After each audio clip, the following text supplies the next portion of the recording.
Episode 2 of r/NoSleep. Funerals aren't for the living.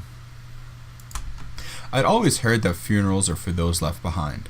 A final goodbye and a chance to come to terms with the loss. Makes sense, doesn't it? I never questioned it until I started working at a funeral home as an assistant director. My boss, Bill, was a large man, big build, big beard, big laugh, not the kind of guy you typically see at the head of a prep table. Carefully applying Miss Flynn's final coat of dusty rose lipstick, he took our work seriously. When he hired me, almost right out of school, the first thing he told me was, "Funerals are for the dead. Remember that? You'll be just fine." When someone like Bill says something like that to you, you roll with it. I shadowed him for about a month, learning his particular way of doing things. Preparing a body wasn't a science for Bill. It was a ritual. He went through every step, from cleansing to embalming to suturing jaws shut with great reverence. And he spoke the entire time. It didn't matter who was laid out in front of him. Bill treated everyone with the same courtesy and respect. "I'm just gonna fold your arms like this, darling. Don't mind my hands." "You've got a smudge here, Mr. Ricardo. Let me get that for you." "Oh, let's just get you touched up a bit, Miss Ellen." "Hardly need it though, do you?" "Pretty as ever." In the beginning, I didn't talk much. I'd pop my earbuds in and go about my duties, usually washing the bodies down and getting them ready for Big Bill to do his thing. He allowed it for a time, until he came in one day and I carelessly let an old lady's arm fall unassisted back onto the table. He put a hand on my shoulder and motioned for me to take the earbuds out. I was nervous. He'd never interrupted me before, but he didn't look angry, just disappointed. "We treat them better than that," he told me sternly, for all our sakes. This time I did push him for some reasoning behind his words. "What do you mean?" "What we do is important work, son, and we gotta make sure we do it right." "Yeah, I know, I get the families rely on us thing." "We don't do it for the families. Not mostly anyway," Big Bill said. "We do it for them, so they can cross over and be at peace." Big Bill was a religious type, so I guess I should have known that would have been the bias for his great show of care. He must have seen something dismissive in my face because he shook his head. "It ain't about making 'em pretty, son," he said. "There's a right way to do things and a wrong way. And if you do it wrong, people suffer." "How? They're dead." Big Bill gave me a pat on the back and gestured for me to follow him. "Excuse us, ma'am," he said to the body as we walked towards his office. I took a seat opposite him while he settled into his chair, scratched at his beard, suddenly pensive, and stared up at the ceiling while he spoke. "You know about ghosts?" "Of course." "You believe in 'em?" "No," I said with a snort. Big Bill's lips twitched into a smile. "Suppose this isn't much of a business for superstitious folk." I couldn't stop myself from pointing out that he was superstitious folk. I was wincing even before all the words had left my mouth. I was rewarded with a chuckle. "Not superstitious, son. Experienced. Been doing this work going on 30 years now. I've learned a thing or two." I nodded along in agreement. "I ever tell you about my first year as an apprentice?" he asked. "No, sir." Big Bill's chair squeaked in protest when he sat back, his hands folded over his stomach. He was 22, he told me. He landed his first gig with a funeral home in a small Louisiana town right off the bayou. The funeral director there had been a tiny Creole woman, Madame Odette. She took no nonsense and wasn't the kind given to flights of fancy, but she had her particulars.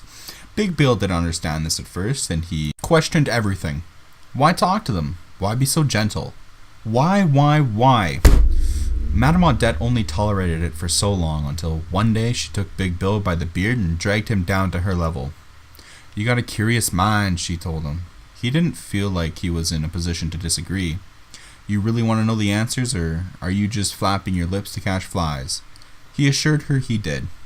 He remembered the way she held him there for a long moment, studying his face with her large, dark eyes, until she saw something that satisfied her.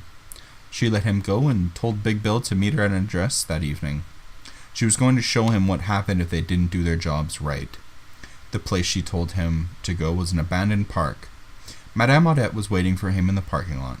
She instructed him to clear a path through the overgrowth for her and followed him towards a rusted bench overlooking the swamp. She laid down a cloth and took a seat. Big Bill sat down beside her. They waited in silence. When Big Bill tried to ask what they were doing, Mama Odette shushed him like he was a child. The sun set and they sat, and they waited. Big Bill could never be certain if it was the crying he heard first, or the rippling of the bayou water. Every hair on his arms jumped up, and a cold, prickly sweat broke across his back. He didn't scare easy, but those first few sobs almost sent him running back to his truck. Mama Audette put a hand on his leg to steady him. "You must see," she said softly, "so that you understand." There were people out on that bayou. He saw them, clear as he could see Mama Audette. They weren't right, though. They seemed to flicker while they drifted over the surface of the water, like they were trying to come through some kind of static. Some tore at their hair, others at their clothes, but they all cried to one degree or another. Their movements were quick and jerky, painful. Big Bill opened his mouth to speak, but Mama Audette stopped him with a finger pressed to her lips. He said he'd never been so afraid. He could feel their anguish, their fury, their pain. It tasted like copper in the back of his throat. His teeth practically vibrated with it. Mama Audette sat, calm and cool. He struggled to stay in place, and the more agitated he became, the more twitchy and violent the people on the water moved, until they were all turning toward him, and their sobs had started to turn to low, growling screams. Big Bill had never run from anything until that day. Mama Audette found him sitting in the driver's seat of his truck, his hands shaking too badly to start it. She was patient while he figured out how to get his tongue working again. He demanded to know what he'd just seen. "They were slaves," she said in that straightforward way of hers. "Died on a plantation. Were thrown here after. No burial, no rites, just bodies swallowed up by the swamp." She told him to follow her back to the funeral home. She made him tea, gave him biscuits, and waited for him to breathe again. And then she continued, "Spirits need a proper burial as much as bodies do. It ensures they are released from this world. There are things out there, boy," she said. "Soul feeders. We living don't see 'em, but people like us, the ones who walk with the dead, know about them. They find the souls who weren't sent off right, and they trap them in this world. They feed off them, driving the unfortunates to madness. They make them stay long after they should have been gone, and it's a miserable existence, like you saw tonight." Big Bill asked if she meant ghosts. Ghosts, spirits, phantoms.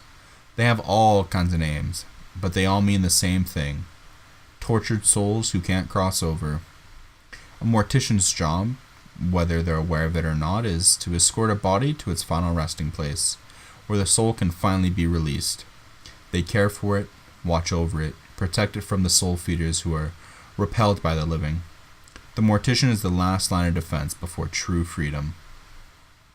"That's why we talk to them, and wash them, and treat them like our own," Mama Audette had said, "because no one deserves to be lost." Big Bill said he kept those words with him, tattooed under his skin upon his bones. "You only need to feel it once, son," he said. "The hopelessness, the fear, the anger. It'll eat you up. I never wanted to feel it again. I promised Mama Audette that I'd never let anyone who came into my house leave that way, and I mean to keep it. So you tell me, can you talk to them, and wash them, and treat them like your own?" I waited for him to start laughing and tell me he was yanking my chain, but his eyes bore into me like he was searching down into my soul for the answer. I nodded slowly. Big Bill clapped me on the shoulder. "Then let's get back to work." And I did.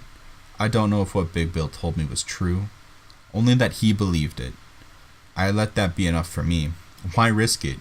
At the end of the day, it just means I do a better job, that I care more. Big Bill made sure I knew that the funerals weren't for the living. I've passed on that message to everyone who has ever worked under me. I end every job offer with the same question he asked me. Can you talk to them, and wash them, and treat them like your own? If they ask why, I think of that huge bearded man, the one who only ever felt afraid once in his whole life, and I tell them, no one deserves to be lost. Alrighty, so that again was Funerals Aren't for the Living. The link to it will be down in the description. Now, a cool little thing that I have to plug, because it's pretty dope, is Two Men Plus Some Guy. It's a game that good friend R2 Master on Twitch is making. That will be his Game Jolt link will be in the description. definitely go check out some of his games. They're awesome. Again, I've been playing them on Twitch with some Minecraft in the background at twitch.tv/BMKSupreme. Again, that'll be in the description. And I'll talk to you guys on the next video. Bye.